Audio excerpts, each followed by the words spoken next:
네, 오늘 느헤미야기 12장 27절에서 47절까지 말씀입니다. 제목은 참된 예배가 되게 하려면 이란 제목으로 말씀을 선포하겠습니다. 그리스도인들의 신앙 상태를 보여주는 것들에는요, 여러 가지가 있습니다.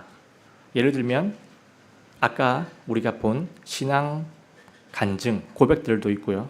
그리고 평소에 하는 행동들도 있고 하는 말들, 또 전도하는 생활, 복음 전하는 모습들, 말씀 생활, 기도 생활 이런 것들을 보면은 그 사람의 신앙 컨디션을 어느 정도는 알 수가 있습니다.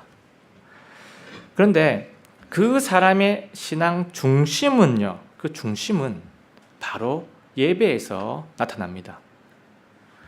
예배는요, 내가 하나님을 어떻게 여기고 있느냐, 이것을 가장 적나라하게 보여주는 것이 바로 예배입니다. 내가 하나님을 어떻게 여기고 있느냐, 내가 하나님을 어느 정도로 여기고 있느냐, 이 부분입니다. 여러분, 하나님은요, 우리가 드리는 예배를 매우 중요시 여기십니다. 하나님은 그 어떤 사람들보다도 예배자를 찾으십니다. 어떤 봉사자보다도, 어떤 고액 기부자, 고액 후원자보다도, 심지어 설교자보다도 하나님은요, 예배자를 더 원하십니다. 우리 예수님이 하나님의 마음을 이렇게 알려주십니다. 요한복음 4장 23절입니다. 그러나 참되게 경배하는 자들이 영과 진리로 하나님께 경배할 때가 오는데 바로 지금이라. 이는 아버지께서 자기에게 그렇게 경배하는 자들을 찾으시기 때문이니라. 아멘입니다. 하나님은 예배자를 너무나 찾고 계십니다. 그리고요, 이 예배는 우리의 신앙과 우리의 인생에게 너무나 큰 영향도 미칩니다. 예배는 우리에게 그 우선순위를 조정을 해주고요, 우리의 방향도 잡아줍니다. 그리고 우리의 믿음, 소망, 사랑, 그 마음을 우리 안에 가득 채워주기도 하고, 가장 중요한 것은요, 하나님과의 관계를 수시로 잘 잡아줍니다. 예배를 통해서 우리는 우리의 그 하나님과의 관계를 잡아갈 수 있습니다. 그래서 예배에 성공을 하면 인생이 성공한다라는 그런 말도 있는 겁니다. 오늘 이 느헤미야기 이 본문에는요, 예배는 어떻게 드려야 하는지 그 내용들이 녹아져 있습니다. 자, 그러면 오늘 본문을 살펴보면서 오늘 본문이 과연 무슨 내용이 있는지, 하나님이 뭘 말씀하시고자 하는지 한번 살펴봤으면 좋겠습니다. 자, 12장 27절부터는요, 어떤 내용이 나오냐면 느헤미야가 성벽을 탁 완성시킨 후에 봉헌식을 하는 장면이 나옵니다. 성벽 봉헌식이죠. 그게 뭡니까? 감사 예배를 말하는 겁니다. 자, 느헤미야기 12장 27절을 보겠습니다. 예루살렘 성벽을 봉헌할 때 그들이 자기들의 모든 처소에서 레위 사람들을 찾아내어 그들을 예루살렘으로 데려오고 감사와 노래와 더불어 심벌지를 치며 비파와 하프를 타고 즐거이 봉헌식을 거행하려 하매. 자, 지금 성벽 봉헌식을 하기 위해서 지금 이스라엘이 제일 먼저 한 일이 뭐냐면요, 바로 레위인을 데려오는 일입니다. 왜 데려오느냐? 봉헌식 때 하는 찬양을 위해서입니다. 레위인들의 사역 중에 하나가 이렇게 찬양을 인도하는 그런 것이 있었기 때문입니다. 이 찬양은요, 오랜 옛날부터 예배에서 아주 중요한 요소였습니다. 음악을 허락하신 분도 하나님이시고요, 우리 하나님은 자기 백성이 하는 이 음악이 깃들어진 이 찬양을요, 너무나도 좋아하십니다. 그래서 우리 예배당에 울려 퍼지는 여러분들의 우리의 이 찬양, 그리고 이 특송, 악기의 찬양, 이 악기 소리, 이런 것들은요, 하나님께서 너무나도 좋아하십니다. 자, 그런데 봉헌식 전에 해야 할 일이 있었습니다. 자, 그게 뭐냐면요, 바로 몸을 깨끗하게 하는 정결 의식이 있었습니다. 한번 30절 보겠습니다. 제사장들과 레위 사람들이 자신을 정결하게 하고 백성과 성문들과 성벽을 정결하게 하였으므로. 자, 지금 정결 의식을 하죠. 정결 의식을 하는데 어떤 방식으로 하는지는 지금 나와 있지 않습니다. 나와 있지 않는데, 그래서 다른 구약의 본문들을 딱 보면요, 금식을 하고 또 몸도 씻고 발도 씻고 또 옷도 빨고 또 성물에 기름도 바르고 이런 여러 가지 일들을 아마 했을 겁니다. 자, 이렇게 정결 음식을 딱 드렸습니다. 그 다음에 무엇을 합니까? 무엇을 하냐면요, 유다의 통치자들을 성벽 위로 다 이렇게 올라오게 만듭니다. 올라오게 명령을 합니다. 31절 보겠습니다.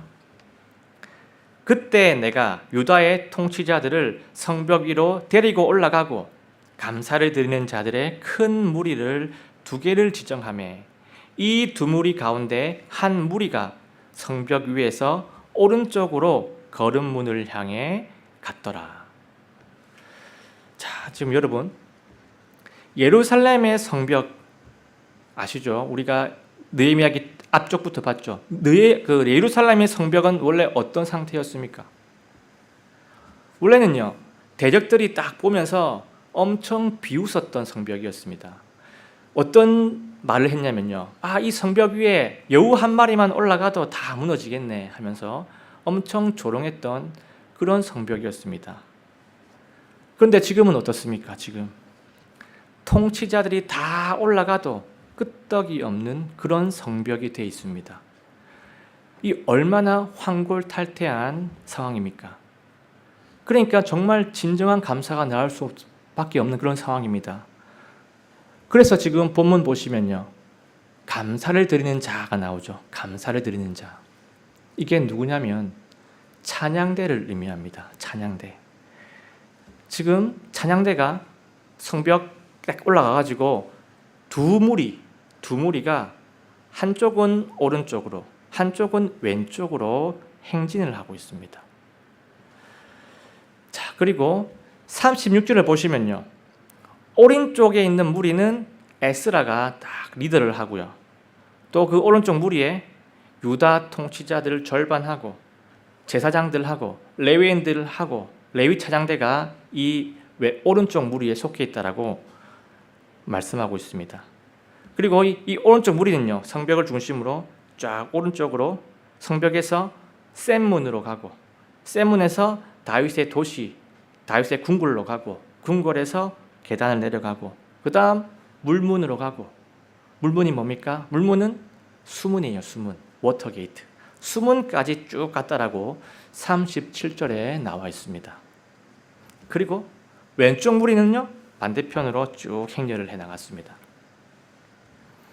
자, 지금 상황은요, 과거에는 상상조차 하지 못했던 그런 장면입니다. 느헤미야가 이 예루살렘에 처음 딱 왔을 때 무엇을 했습니까? 처음 딱 왔을 때 성벽을 제일 먼저 탐문을 했습니다. 그게 2장 14절에 나와 있죠. 그때 성벽을 탐문할 때 어디 갑니까? 샘문을 가고 왕의 연못을 딱 갔는데 거길 딱 보고 짐승 한 마리조차도 지나갈 수 없었다라고 그때 탄식을 하는 장면이 2장 14절에 나옵니다. 그만큼 그 길이 엉망이 되어 있다는 거죠. 자기가 탄 짐승도 못 지나가는 거예요. 그런데 지금은 성전이 재건이 탁 돼가지고 성벽 위에 찬양대가, 두 찬양대가 양쪽으로 있게 행진을 하고 있고요, 그 행진이 예루살렘 성전까지도 탁 이어지고 있습니다. 자, 이제 성전 안으로 들어가는 장면입니다. 40절입니다. 이렇게 감사를 드리는 자들의 두 무리와 나와 함께한 치리자들의 절반은 하나님의 집에 섰고, 자, 하나님의 집은 성전을 얘기하죠. 자, 지금 예루살렘의 성벽부터 시작해가지고 성전까지 쭉 이어지는 이 길이 완벽하게 재건되었다는 것을 어떻게 알 수 있습니까? 이 무리들의 행진을 통해서 우리에게 지금 알려주고 있습니다. 성벽에서 성전까지 이 길들이 완전히 복구가 되었습니다. 그리고 다 함께 찬양을 부르면서 정말 감사해하면서 성전 안으로 지금 들어가고 있습니다. 이 얼마나 감격스러운 순간이었겠습니까? 기쁨이 넘쳐나고 감사가 충만한 그런 순간이었을 겁니다. 우리 교회도 예전에 이 사랑방 공사가 다 끝나고 넓어진 그 주방을 딱 보면서 새로워진 이 식당을 딱 보면서 참 기뻐했던 기억이 있습니다. 그런데요, 오늘 장면은 그때 우리가 그 느낌과는 비교할 수 없을 정도로 훨씬 더 깊은 감동이 있었을 겁니다. 자, 43절 한번 보겠습니다. 또한 그날 그들이 큰 희생물을 드리고 기뻐하였으니 이는 하나님께서 큰 기쁨으로 그들을 기쁘게 하셨기 때문이더라.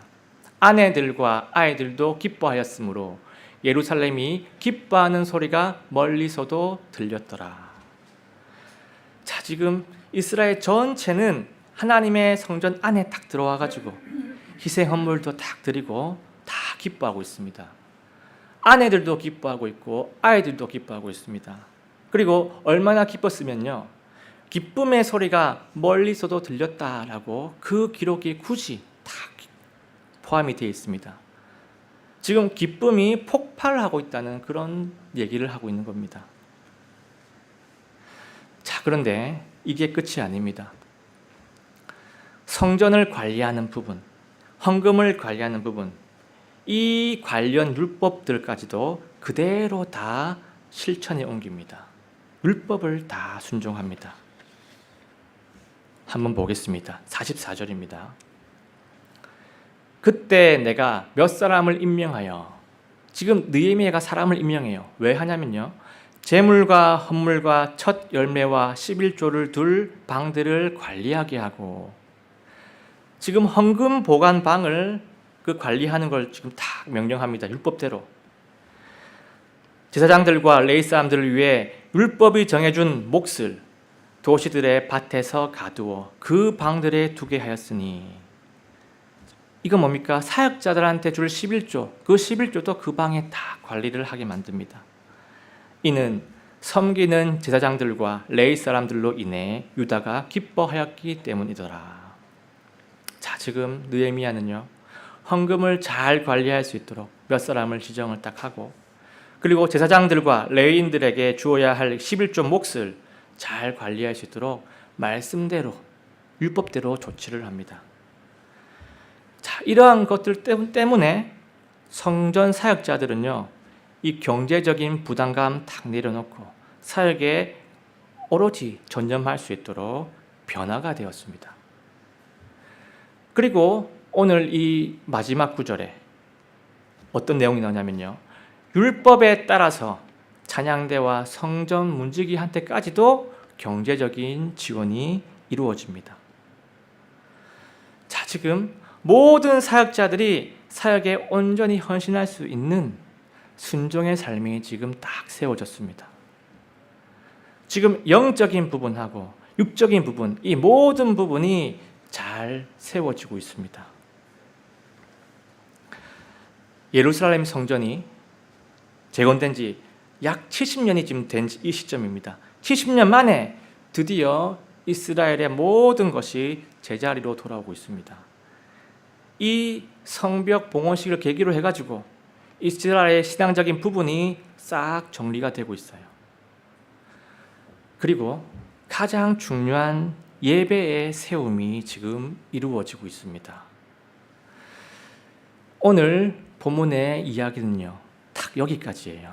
딱 여기까지인데, 이제 이 스토리를 딱 가지고 참된 예배를 위해서 어떤 요소들이 필요한지 한번 발견해보고 정리를 해보겠습니다. 첫 번째입니다. 참된 예배가 되게 하는 요소 첫 번째, 정결입니다. 우리가 아까 본문 내용을 딱 살펴봤을 때요, 봉헌 예배를 위해서 백성들이 가장 먼저 한 일이 뭐냐면 바로 몸을 깨끗이 하는 것이었습니다. 자, 하나님께 나아가기 위해서는요, 예배자가 정결해야 한다는 것입니다. 자, 지금 여기서 말하는 정결은요, 근본적인 죄 문제를 말하는 것이 아니에요. 몸을 씻는다고 해서 근본적인 죄 문제가 해결되는 게 아니죠. 그거는 그런 문제가 아닙니다. 근본적인 죄 문제는 오직 예수 그리스도의 피로만 해결할 수 있는 그런 문제죠. 그래서 오늘 이 본문이 말씀하는 이 정결은요, 하나님 앞에서 몸과 마음을 준비하는 부분, 이 부분을 지금 말씀하고 있는 겁니다. 오늘날 우리의 예배도요, 정결은 필요합니다. 왜 필요합니까? 예배는 하나님과의 만남이기 때문입니다. 온 우주에서 가장 높으시고 가장 존귀한 분을 1대1로 상관하는 일이 바로 예배입니다. 우리가 지금 다 함께 동시에 다 함께 예배를 드리고 있지만요, 실제로는요, 각자의 영혼이 1대1로 하나님과 1대1로 나아가고 있습니다.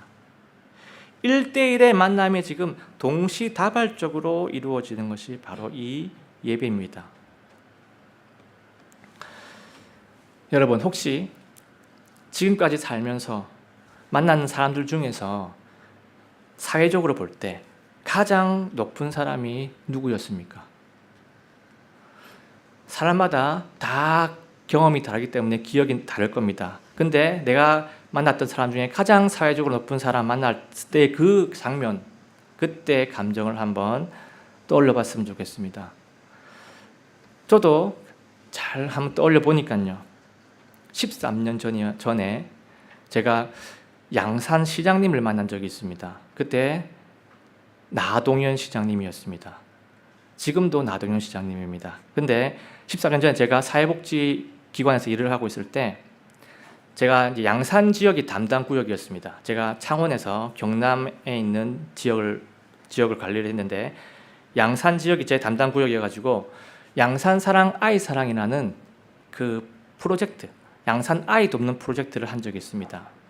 근데 사무실은 창원에 있었습니다. 근데 그때 이제 그 프로젝트 그 전략이 뭐였냐면 양산 시장님을 이 캠페인 1호 후원자로 딱 꼬셔가지고 1호 후원자 하게 만들어가지고, 그래서 그걸 경남 도민일보 딱 홍보를 해가지고 양산시 산하에 있는 기관들 그리고 공무원들 그리고 양산 시민들 참여를 딱 이끌어내가지고 후원금을 딱 모아서 그 후원금을 그대로 양산시에 기부하는 제안을 양산시장님과 미팅을 딱 잡고 만난 적이 있습니다. 13년 전의 일입니다. 제가 32살 때 그때 미팅을 할 때 얼마나 준비를 많이 하고 긴장을 했는지 모릅니다.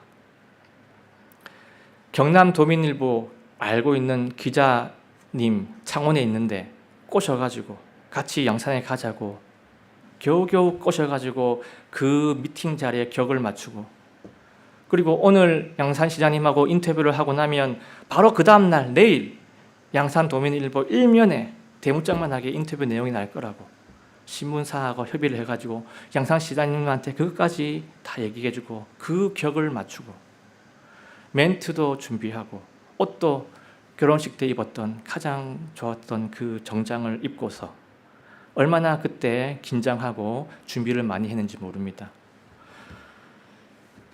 여러분들도 각자 그 인생에서 다양한 기억들이 있을 겁니다. 높은 사람을 만났던 그런 기억들, 그때 준비했던 과정들, 그때 감정들이 다 있으실 겁니다. 그런데 우리는요, 이런 사람들보다 훨씬 더 높으시고 훨씬 더 존엄하시고 훨씬 영광스러운 하나님을 매번 예배하고 있습니다.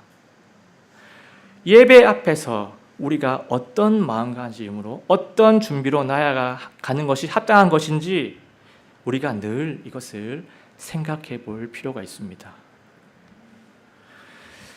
우리는 참 이 예수님 덕분에 시대를 잘 타고 나가지고 이 구약 사람들처럼 예배 직전에 몸을 씻고 발을 씻고 옷을 빨고 그런 의식을 하지 않습니다. 하지만 그 대신에 우리는요, 마음 부분을 깨끗하게 해야 합니다.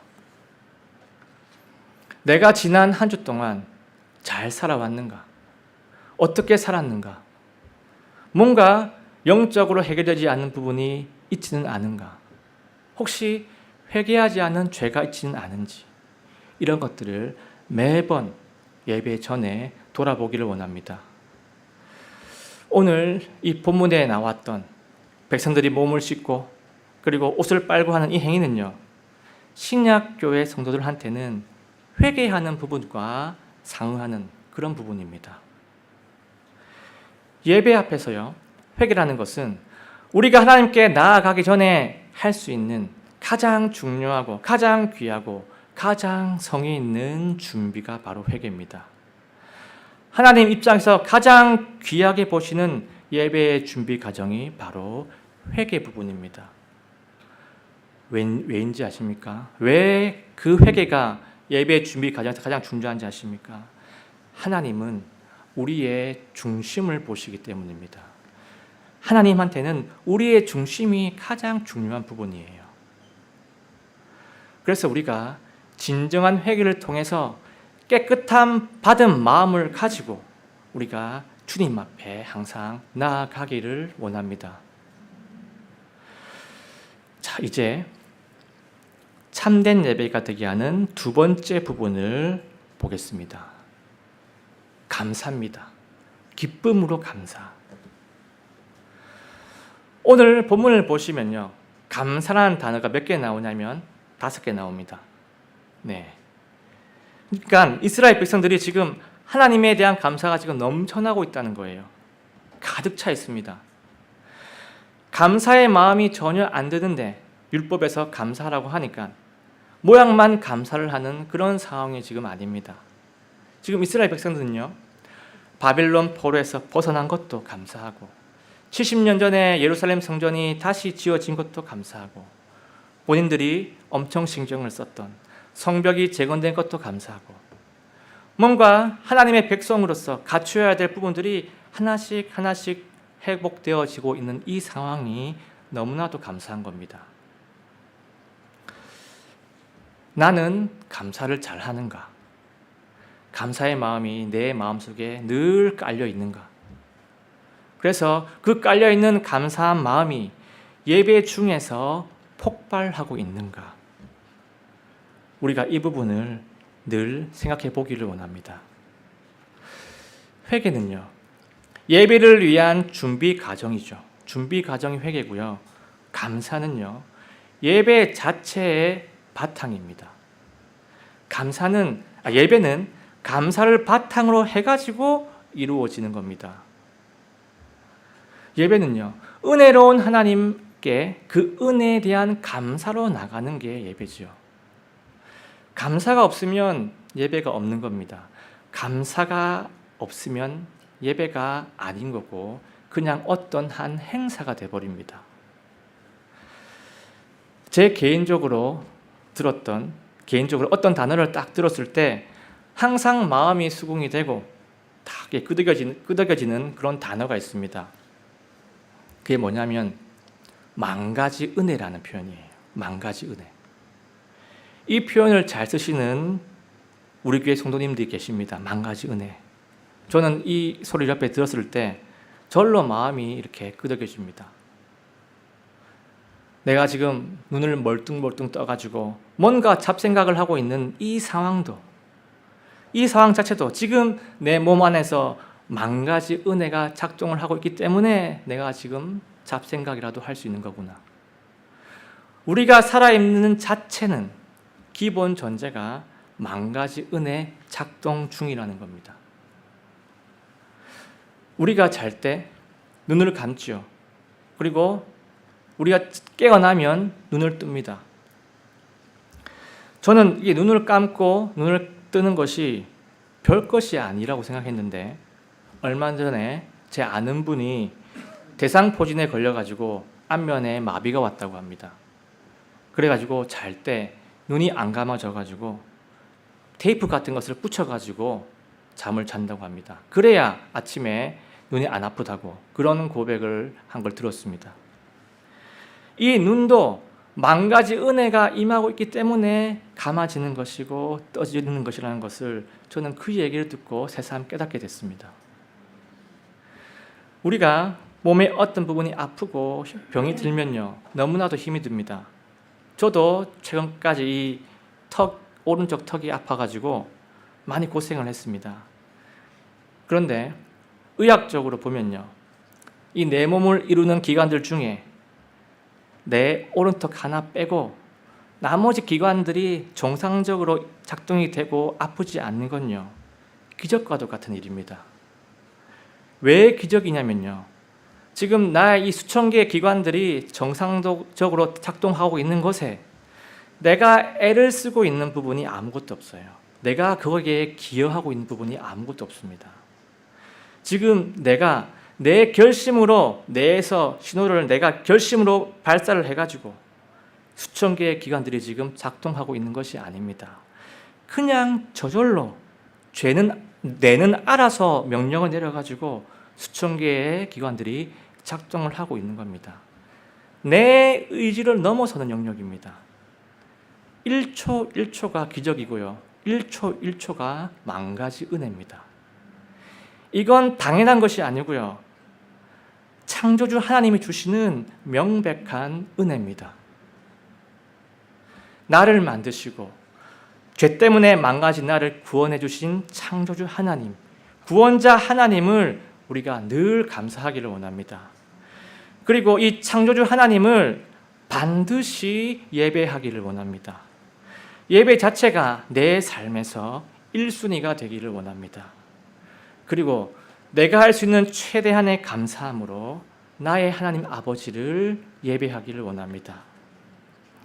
그렇게 되면은 우리 스스로도 내 정체성을 늘 확인하는 것이로, 예배를 통해서 내가 내 정체성을 늘 확인하게 됩니다. 그리고 내 정체성을 딱 붙들고 살아가는 것이기 때문에 그 삶은요, 삶이 쉽게 흔들리지 않고요, 뚝심 있게 하나님과 쭉 걸어갈 수가 있는 것입니다. 자, 이제는 참된 예배가 되게 하는 세 번째 요소입니다. 드림입니다. 드림. 오늘 본문을 딱 보시면요, 이스라엘 백성들이 감사하고 기뻐하고 이런 것으로 예배를 끝내지 않습니다. 감정적인 부분에서 끝내지 않고 그것을 넘어섭니다. 그들은 기쁜 마음으로 기꺼이 물질을 들여서 하나님을 인정하고요, 그분을 존경했습니다. 은혜로 새로 세워진 이 성전과 성벽을 다 가지고 하나님의 사역이 잘 이루어질 수 있도록 돕습니다. 우리가 가끔씩 잊어버릴 수 있는 부분이 있는데요, 예배의 본질은요, 드림입니다. 창조주 하나님께 나를 드리는 것이 바로 예배입니다. 아까 회개는 예배의 준비였죠. 감사는 예배의 바탕입니다. 드림은 예배의 본질입니다. 이미 창조됨을 받았고 구원을 받았고 평소에 만 가지 은혜를 받고 있는 우리가, 하나님은 정녕 나의 주인이십니다. 나의 유일한 주님이십니다. 감사합니다. 나에게 허락된 모든 것이 다 주님 덕분이고 다 주의 것입니다. 이것을 인정하는 마음으로 나를 드려서 예배를 드립니다. 내게 하나님이 주신 시간들을 구별해서 이 자리에 나오는 것이고요, 내게 주신 그 에너지를 써서 내 발로 걸어서 이 자리에 나오는 것이고요, 내게 주신 목소리를 써서, 내게 주신 재능을 써서 악기로 찬양을 드리는 것이고, 내게 주신 물질을 구별해서 하나님께 드리는 것입니다. 우리가 보여주십시오. 우리가 받은 것을 감사함으로 드리는 것이 바로 예배의 본질입니다. 우리가 받은 것을 감사함으로 드리는 것이 바로 예배의 본질이에요. 이스라엘 백성은요, 희생 헌물 드리고 찬양 드리고 감사함 다 드리면서 마지막 부분에 물질을 드립니다. 어떤 사람은 부자이신 하나님께 우리가 왜 헌금을 드리는지 이해하지 못합니다. 그런데 팩트는요, 하나님의 필요를 채워주기 위해서 헌금을 드리는 것이 아니라는 거예요. 하나님은 물질이 부족하신 분이 아니에요. 만물이 다 주의 것입니다. 하나님은 부족한 것이 없으신 분이신데 그래도 바라시는 것이 있습니다. 그게 뭐냐면요, 바로 성도의 마음입니다. 하나님을 향한 성도의 마음은 하나님이 바라고 계십니다. 너희가 나를 주님으로 인정하느냐? 너희에게 주어진 이 것들, 내가 허락한 것이라는 것을 너희는 인정하느냐? 나의 사랑을 너희가 깨닫고 있느냐? 그러면 예배를 통해서 네 마음을 표현해라. 하나님은요, 우리의 이 마음의 표현을 정말 의미 있고 가치 있게 여기시는 그런 아버지십니다. 여러분, 하나님은 가난하지 않으십니다. 그리고 여러분 잘 아셔야 될 텐데 우리 교회도 가난하지 않습니다. 그래서 우리 교회의 마음도, 우리들의 마음도 혹여나 가난해지지 않았으면 좋겠습니다. 예수님께 받은 이 부유한 것들을 가지고 예수님이 필요한 자들한테, 약한 자들한테 하나님의 영광을 드리는 그 일들에 우리의 마음이 늘 부유하기를 원합니다. 고린도후서 8장 9절입니다. 우리 주 예수 그리스도의 은혜를 너희가 알고 있는데 그분께서 부유하셨으나 너희를 위해 가난하게 되셨으니 이것은 그분께서 자신의 가난으로 말미암아 너희를 부유하게 하려 하심이라. 아멘입니다. 여러분, 예수님 덕분에 우리가 부유하게 되었습니다. 예수님 덕분에 부유해진 우리, 그런데 영원토록 부유해진 우리가 하나님의 영광을 위해서 그 부유함을 나타내기를 원합니다. 자, 지금까지 오늘 본문에서 보여주는 참된 예배가 되게 하는 세 가지 요소를 발견했습니다. 첫 번째, 마음의 정결함입니다. 두 번째, 기쁨으로 감사를 드리는 겁니다. 세 번째, 드림입니다. 우리 교회 예배 중에는요, 이 세 가지가 늘 충만하기를 원합니다. 만약에 나의 예배에 있어서 어느 하나가 조금 부족하다면 오늘 이 말씀을 딱 붙들고 빼곡히 채우기를 원합니다. 그리고 나의 예배에 있어서 이 세 가지가 빼곡히 채워 있다면요, 우리는 지금 너무나 행복한 신앙생활을 하고 있는 겁니다. 오늘 이 이스라엘이 이 완성된 이 성벽을 딱 보면서 세상에서 가장 행복한 사람인 마냥 행진을 한 것처럼 우리의 삶도 가장 행복한 신앙 요정을 우리가 지금 행진을 하고 있는 겁니다. 여러분, 이 세 가지 요소는요, 100% 하나님의 은혜, 예수 그리스도의 은혜와 연결이 되어 있습니다. 나의 의지로, 내 결심으로 이 세 가지를 해내는 그런 차원의 문제가 아니에요. 진정 예수 그리스도의 은혜를 깨달았을 때 일어날 수 있는 그런 예배의 모습입니다. 우리는 원래 죄의 종이었고 내 죄 때문에 절대로 천국에 갈 수가 없는 존재였습니다. 그런데 하나님의 아들 예수님이 내 죄 문제를 해결해 주신 구원자가 되주셨습니다. 하나님의 아들이 나를 살리시기 위해서 이 땅에 내려오셨고요, 십자가에 오르시고 자신의 피를 쏟으셨습니다. 자신의 피를 한두 방울 200ml, 300ml 흘린 게 아니고요, 다 쏟으셨습니다. 다 쏟으시고 죽으시고 내 죄값을 다 치르시고 3일 만에 부활하셔서 나를 살리셨습니다. 이 과정을 통해서 우리가 하나님의 자녀가 되었습니다. 그리고요, TV에 나오는 그 TV에 잘 나오는 AIA 뭐 이렇게 생명보험처럼 80세도 아니고 100세까지도 아니고 영원까지 보장받는 하나님의 왕국 백성이 되었습니다.